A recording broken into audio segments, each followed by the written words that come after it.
என்னுடைய உறவுகள் அனைவருக்கும் வணக்கம். நம்ம இந்த பதிவில் என்ன பார்க்க போகிறோம்னா, இரத்த நாளங்களின் முக்கிய பயன்கள் என்னன்னு பார்க்க போகிறோம்.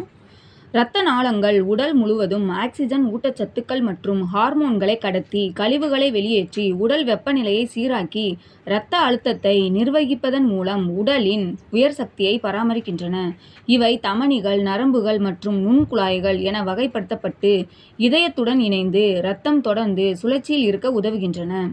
ஊட்டச்சத்து மற்றும் ஆக்சிஜன் விநியோகம். தமனிகள் ஆக்சிஜன் நிறைந்த இரத்தத்தை இதயத்தில் இருந்து உடலின் அனைத்து உறுப்புகள் மற்றும் திசுக்களுக்கு கொண்டு செல்கின்றன. கழிவுகளை அகற்றுதல். நரம்புகள் ஆக்சிஜன் குறைந்த மற்றும் கார்பன் டை ஆக்சைடு உள்ளிட்ட கழிவுப் பொருட்களை திசுக்களில் இருந்து மீண்டும் இதயத்திற்கு நுரையீரலுக்கு கொண்டு செல்கின்றன. பரிமாற்றம். நுண்குழாய்கள் எனப்படும் மிக சிறிய நாளங்கள் இரத்தத்திற்கும் திசுக்களுக்கும் இடையே ஊட்டச்சத்துக்கள், ஆக்சிஜன் மற்றும் கழிவுப் பொருட்களை பரிமாறிக்கொள்ள உதவுகின்றன. இரத்த அழுத்த ஒழுங்குமுறை. நாளங்கள் விரிவடைவதன் மூலமும் சுருங்குவதன் மூலமும் உடல் முழுவதும் இரத்த அழுத்தத்தை சீராக பராமரிக்கின்றன. உடல் வெப்பநிலை கட்டுப்பாடு. சருமத்திற்கு அருகில் உள்ள இரத்த நாளங்கள் விரிவடைந்து உடலின் வெப்பத்தை வெளியேற்றுவதன் மூலம் உடல் வெப்பநிலையை ஒழுங்குபடுத்துகின்றன. இரத்த நாளங்களின் வகைகள். 1. தமனிகள் இதயத்தில் இருந்து இரத்தத்தை எடுத்து செல்கின்றன.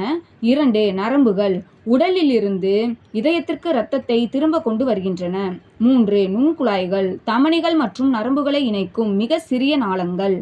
ஆரோக்கிய உணவுகள். பூண்டு, கீரை, மீன், பழங்கள் மற்றும் உடற்பயிற்சி இரத்த நாளங்களில் கொழுப்பு படிவதை தடுத்து அவை சிறப்பாக செயல்பட உதவுகின்றன. நன்றி.